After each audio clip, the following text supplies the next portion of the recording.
નમસ્કાર મિત્રો। ભારત પર એક સાયક્લોનિક સિસ્ટમ દેશના રાજ્યોને ભરપૂર વરસાદ આપી રહી છે, ત્યારે બંગાળની ખાડીમાં બીજી એક પણ નવી સિસ્ટમ બનવા જઈ રહી છે અને આ જો સિસ્ટમ બનશે તો ગુજરાત પર આની અસર થશે કે નહીં તેની ચર્ચા આપણે આ વિડીયોમાં કરશું।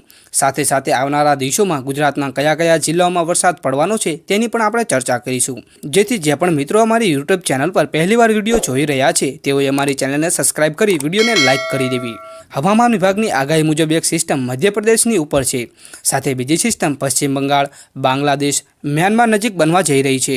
हवामान विभाग की आगाही मुजब बंगाल की खाड़ी में बनी रही एक सायक्लोनिक सिस्टम आवनारा दिवसों में वेलमार्क लो प्रेशर एरिया बनशे। साथ भारतीय हवामान विभाग आंकड़ाकीय मॉडल दर्शावे छे कि आवनारा दिवसों में आ सिस्टम गुजरात पर आवशे अने आ जो सिस्टम गुजरात पर आवे तो तारीख 18 पछी वरसाद वधवानी शरूआत थई शके छे, पण वरसादनी आगाही आपता मॉडलो सहमत थता नथी कि आ सिस्टम गुजरात पर आवशे।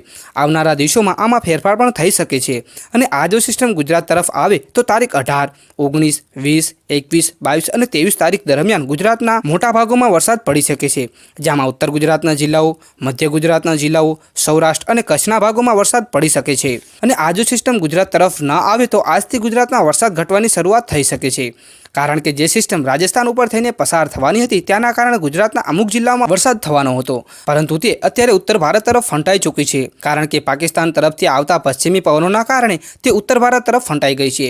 હવે એ જોવાનું છે કે આ સિસ્ટમ ગુજરાત તરફ આવે છે કે નહીં। બીજી તરફ ગુજરાતના મોટા ભાગોમાં વરસાદે વિરામ લીધો છે અને દિવસ દરમિયાન મોટાભાગે તડકો જોવા મળી રહ્યો છે।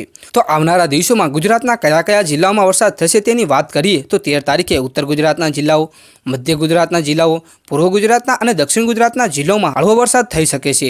સૌરાષ્ટ્ર અને કચ્છના ભાગોમાં એકાદ જગ્યાએ વરસાદી ઝાપટા પડી શકે છે, જ્યારે 14 તારીખે ઓલ ઓવર ગુજરાતના છૂટા છવાયા અમુક ભાગોમાં વરસાદી ઝાપટા પડી શકે છે। તારીખ 15, 16 અને 17 તારીખ સુધીમાં એકલ દોકલ સેન્ટરોમાં વરસાદી ઝાપટા પડી શકે છે। 18 તારીખથી બંગાળની ખાડીમાં જે સિસ્ટમ બની રહી છે તે ગુજરાત પર આવે તો ગુજરાતમાં એક નવા વરસાદી રાઉન્ડની શરૂઆત થઈ શકે છે અને ગુજરાતના જિલ્લાઓમાં વરસાદ થઈ શકે છે, પણ આ વરસાદની તીવ્રતા એટલી બધી નહીં હોય। અને આ સિસ્ટમ જેમ જેમ ભારતના રાજ્યો પર આવશે તેમ તેમ અમે તમને માહિતી જણાવશું કે આ સિસ્ટમ ગુજરાત પર આવશે કે નહીં, અને આજથી તાપમાન અને પવનની ગતિમાં પણ વધારો જોવા મળશે। તો મિત્રો, તમને આ વિડીયો કેવો લાગ્યો તે કમેન્ટમાં જરૂર જણાવજો। વિડીયોને લાઇક કરી ચેનલને સબસ્ક્રાઇબ કરી લેવી।